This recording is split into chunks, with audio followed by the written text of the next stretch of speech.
Kapileshwar colony Durga Puja committee मुख्य पूजक। आज सकाल सकाल अष्टमी पूजा थिला तापरे नवमी पूजा किभଳି भाबरे भक्त गळी थिला पूजा अर्चना किभଳି भाबरे ओम विद्युध्यामं समं प्रभा मृगपते स्कंदस्थितां भीषणा कन्या भीकरवालं खेडं विलसस्ताभिरां सेविताम् हस्ते सक्रङ्गदासिकेन विशिखां सावङ्गुणं तर्जने बिभ्राणं नलात्मिकां शशिधरां दुर्गानेत्रं भजे।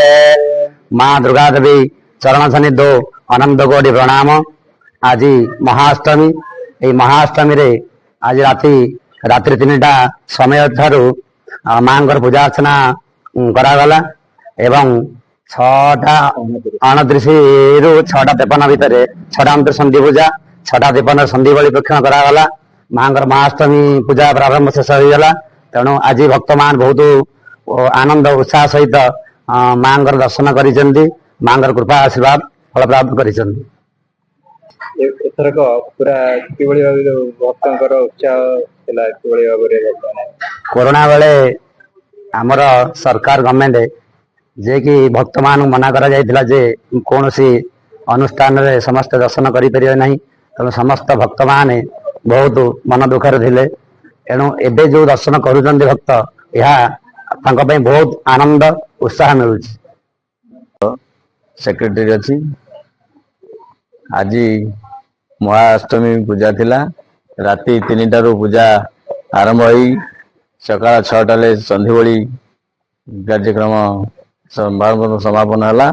तापरे भक्त मानकर सब भोग है एवं आज आमर 9 वर्षर ये पेंडाल 9 वर्ष आज पदार्पण करछि आमर ये दुर्गा पूजा कमिटी एवं ठीक ठाक के आराम रे वर्ष आमर पूजा चलछि। पाग भी माँ का द्वारा भल अच्छी। आज अष्टमी रे किभଳି जनसमागम भल थिला 500 रु ऊर्ध्व ए जगह आज जनसमागम थिला। भोग करिक जाइछन्ति समस्ते। ठीक है अपन परिचय दियो। मु पीताम्बर दास ए कमिटी रो कोषाध्यक्ष भाव में काम करूछि। पूजा जी केते वर्ष रे पहुंचला पूजा हमर एक्चुअली 9 वर्ष हो गला। एटा 9म वर्ष चलीछि। आउ जाहले भी हम तो सब बयस आस्ते आस्ते बढ़ुछि। तेणु करी आम बर्तमान आस्ते आस्ते आम अक्षमता भी प्रकाश कलुनी। आम गोटे यंग जेनेरेशन दरकार एक्चुअली पूजाटा कंटिन्यू करने। तो जहाँ भी हमको 12 वर्ष कंप्लीट करने पड़ो प्रथम से फास्ट टार्गेट। तापर आगु देखा कौन हो आज पूजा किभଳି भाबरे अनुष्ठित हैतला। आजिर पर्टिकुलरली आजिर नुहे ए वर्षर पूजा विषय रे कहबी। ए वर्ष जो आनंद उद्दीपनार सहित पालन करा कोई वर्ष हेले अनुभव करनी। एक्चुअली पूजा समय रे पूजा जिते बड़े आरंभ हुए पूजा फेस्टिव मान सीजन टा आरंभ हुए से मन भीतर बहुत उत्साह उद्दीपना आसे। बहुत कष्ट भी हुए कहीं बहुत परिश्रम पड़े आमको सब जोगाड़ जंत्र करने भितर भी अनेक आनंद थाए आमर। ए वर्षर जो प्रकार उत्साह आम कॉलोनी लोकंकर सेटा अवर्णनीय सेटा कही हेबनी। आपण देखिले केवल जानि परिबे सेठी जे आमर पर्टिकुलरली जो महिला माने अछंती आम कॉलोनी रे से माने मां को स्वागत करिया पई खूब तत्पर होइतिले। बहुत सकाळ मध्ये से सब रेडी होइतिले धूप दीप देकरी मां को वेलकम करिकी संबोधन जणाई कि तांको आनि के पहुंचेले। तेणु करी ए वर्षर खुशी अत्यंत बहुत अधिक माने वर्णना करी हेबनी।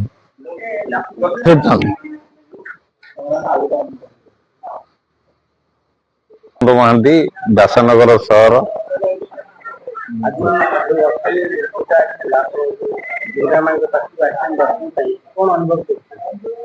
व्यासनगर सहर रे एथर बहुत धूमधाम रे दुर्गा पूजा समस्त पालन करछन्ती। सेतरे आमे आसी पहुंची बर्तमान कपिलेश्वर कॉलोनी रे दुर्गा हमर पूजा होचन्ती। दुर्गा 9 वर्ष धरि एठी पूजा होचन्ती। जो कर्मकर्ता कार्यकर्ता माने याको करूचन्ती मु तांको साधुवाद धन्यवाद दउची। बहुत କଷ୍ଟ ସହି ଏ କାର୍ଯ୍ୟକ୍ରମ ଗୋଟେ କଲୋନୀ ଗାଁ ଭିତରେ ଜାଣିକି କହିଲେ ହବନି, ଅତି ସୁନ୍ଦର ଭାବରେ କରିଛନ୍ତି ଏ ଦୁର୍ଗାଙ୍କୁ। ତେଣୁ ଏ ଦୁର୍ଗା ମାଙ୍କର ଯୋଉ ଆଶୀର୍ବାଦ ନିଶ୍ଚୟ ଏ କପିଳେଶ୍ୱର କଲୋନୀ ଆଖପାଖ ଯୋଉ କାର୍ଯ୍ୟକର୍ତ୍ତା ପୂଜକ ସମସ୍ତଙ୍କୁ ରହିବ। ଏବଂ ଆମେ ଜାଣିଛନ୍ତି ଶାରଦୀୟ ଦୁର୍ଗା ପୂଜା, ଇଏ ବାସନ୍ତୀ ଦୁର୍ଗା ପୂଜା ଆମର ଚୈତ୍ର ମାସରେ ହୁଏ, ଇଏ ହେଲା ଶାରଦୀୟ ଦୁର୍ଗା ପୂଜା। ଶାରଦୀୟ ଦୁର୍ଗା ପୂଜାରେ ଆମର ଜୀବନର ଆରମ୍ଭ ହୁଏ ଜାଣିକି ପୂଜା ମାଧ୍ୟମରେ। ତେଣୁ ମାଙ୍କର ଆଶୀର୍ବାଦ ଆମେ ନିଶ୍ଚୟ କାମନା କରିବା ଏବଂ ସମସ୍ତଙ୍କୁ ମାଙ୍କ ଆଶୀର୍ବାଦରୁ ସମସ୍ତେ ହସ ଖୁସି ଆନନ୍ଦରେ ଜୀବନ କାଟନ୍ତୁ। ଏଇ ହଉଛି ଆମର ଇଏ 2024 ଶାରଦୀୟ ଦୁର୍ଗା ପୂଜାରେ ଆମର କାମନା। ଆସିଥିଲି ମାଙ୍କୁ ଦର୍ଶନ କରିବା ପାଇଁ। ବହୁତ ବଢିଆ ମାଙ୍କ ମୂର୍ତ୍ତି, ବହୁତ ସୁନ୍ଦର ହେଇଛନ୍ତି ଆଉ ବହୁତ ଭଲ ବି ପରିବେଶ, ବହୁତ ଭଲ ଲାଗୁଛି। ନାଇଁ ଆଜି ଅଷ୍ଟମୀ ପୂଜା ଯୋଉ କରୋନା ଟାଇମରେ ଯୋଉ ଥିଲା, ଏଇଟା ଆଜି ବହୁତ ଭଲରେ ପୂଜା ହେଇଛନ୍ତି ଆଉ ବହୁତ ଧୁମଧାମ ରେ ଆଜି ବି ପାଳନ କରାଯାଇଛି। ଆଉ ଆମେ ଆସିକି ଦର୍ଶନ କରିକି ବହୁତ ଖୁସି ହେଇଛୁ। ଆପଣ କେତେ ଖୁସି ଅଛନ୍ତି ଏ ବର୍ଷ ପୂଜାରେ? ବହୁତ ଖୁସି, ବହୁତ ଖୁସି।